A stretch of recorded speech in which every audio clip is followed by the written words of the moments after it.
Hi hello welcome to N9 media. Pakistan స్వయంకృత అపరాధాలే దానికి వినాశనాన్ని తెచ్చిపెడతాయి. అంతర్జాతీయ స్థాయిలో అవమానాల పాలవటం తప్ప పాకిస్తాన్ ప్రగతి పథంలో సాధించింది చాలా తక్కువ. అయినా కూడా మేకపోతు గాంభీర్యంతో ప్రగల్భాలు పలుకుతూనే ఉంటుంది. సొంత దేశాన్ని సరిగ్గా చూసుకోలేక పక్క దేశాన్ని ఏదో చేసేయాలనుకుంటూ ఉగ్రవాదాన్ని పెంచి పోషిస్తుంది. 1990లో కాశ్మీర్లో ఉగ్రవాదుల సంఖ్య 2000 నుంచి 5000 దాకా ఉండేది. అది ఉగ్రవాదం చాలా ఉధృతంగా నడిచిన కాలం. 2001 తర్వాత పరిస్థితి అదుపులోకి వచ్చింది.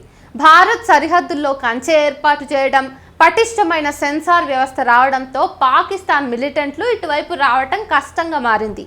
అక్కడే పాకిస్తాన్ దుడుకుగా వ్యవహరించింది. కాశ్మీర్ రాష్ట్రం అనే నినాదాన్ని గట్టిగా ఎత్తుకోవటం ద్వారా 250 నుంచి 300 మంది ఉగ్రవాదులు అందుబాటులో ఉండేలాగా చూసుకుంది. తాము చెప్పినప్పుడు లేదా తమకు అవసరం అనిపించినప్పుడు వారు కాశ్మీర్లో కల్లోలం సృష్టించేందుకు ప్రణాళికలు రూపొందించారు. మన దేశంలో ఒక్కో MBBS సీటు కోసం ప్రభుత్వం 25 లక్షల రూపాయలు ఖర్చు పెడుతోంది. ప్రాణాలు నిలిపే వైద్యులను ప్రపంచానికి అందించాలని చూస్తోంది. పాకిస్తాన్ బుద్ధి ఇంకోలాగుంది. ఒక్క మిలిటెంట్పై 8.46 కోట్ల రూపాయలు ఖర్చు పెడుతుంది పాకిస్తాన్.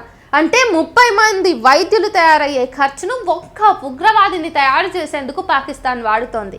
దీన్ని బట్టే పాకిస్తాన్ నీచ బుద్ధి అర్థమైపోతుంది. లష్కర్-ఏ-తోయిబా లాంటి ఉగ్రవాద సంస్థలకు ఆయుధాల స్మగ్లింగ్, చొరబాట్ల కోసం కోట్ల రూపాయలు చెల్లిస్తుంది. కాశ్మీర్లో రాళ్ల దాడులు, ఆందోళనలు, ధర్నాలు, బంద్ల నిర్వహణకు భారీగా ఖర్చు చేస్తున్నట్టు సమాచారం. రాళ్లు విసిరితే మనిషికి 300 నుంచి 500 దాకా, దాడికి నాయకత్వం వహించిన వారికి 10,000 రూపాయల దాకా చెల్లిస్తారని తెలుస్తోంది. ఇవన్నీ సౌత్ ఏషియన్ టెర్రరిజం పోర్టల్ ఆధారంగా తేల్చినటువంటి లెక్కలు. కాశ్మీర్లో ఉగ్రవాద ఆర్థిక మూలాలపై అధ్యయనం డాక్టర్ అభినవ్ పాండ్యా చేశారు. ఆయన అంచనా ప్రకారం ఒక ఉగ్రవాదిని తయారు చేయడానికి పాకిస్తాన్ లక్షల్లో ఖర్చు చేస్తుందని పేర్కొంటున్నారు. భారత కరెన్సీని పాకిస్తాన్లో అక్రమంగా ముద్రించడం ద్వారా, అంతర్జాతీయంగా చందాలు అడగడం ద్వారా, కొన్ని ఇస్లామిక్ దేశాల నుంచి విరాళాలు సేకరించడం ద్వారా పాకిస్తాన్ ఇందుకోసం డబ్బులు సమకూర్చుకుంటోందని అంటున్నారు. పాకిస్తాన్లో ఉగ్రవాదాన్ని అణచివేయడానికన్న పేరుతో అమెరికా చేస్తున్న సాయాన్ని భారత్ పలు సందర్భాల్లో తప్పుపట్టింది. పైకి అది ఉగ్రవాదుల అణచివేతకు సాయంలా కనిపిస్తున్నా అంతర్గతంగా అది ఉగ్రవాదాన్ని ప్రోత్సహించడమే అవుతుందని తన అభ్యంతరాన్ని వ్యక్తం చేసింది. విచిత్రం ఏంటంటే పాకిస్తాన్ భారమైన అప్పులతో దివాలా తీసే స్థితిలో కొట్టుమిట్టాడుతోంది. ఆదాయాన్ని పెంచిన అప్పుల శాతం 70% చేరింది. ప్రతిసారి విదేశీ అప్పుల కోసం ఎదురు చూడటంతోనే దాని కాలం గడిచిపోతా ఉంది. పైగా ఆ దేశ ప్రజలు కట్టే పన్నులు, దేశ సమగ్ర ఆదాయాన్ని అంచనా వేస్తే ప్రపంచంలో అతి తక్కువ అంటే 10% ట్యాక్స్ టు GDP రేషియో ఉన్న దేశాల్లో పాకిస్తాన్ కూడా ఉంది.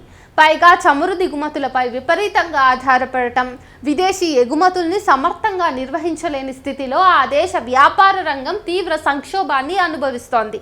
ఇన్ని జరుగుతున్నా తన దేశం బాగు చేసుకోలేని పాకిస్తాన్ భారత్పై నిప్పులు రువ్వుతోంది. ఇతరుల వినాశనాన్ని కోరే దేశం చివరకు తన పనుల వల్ల తనే నాశనం అయిపోతుంది.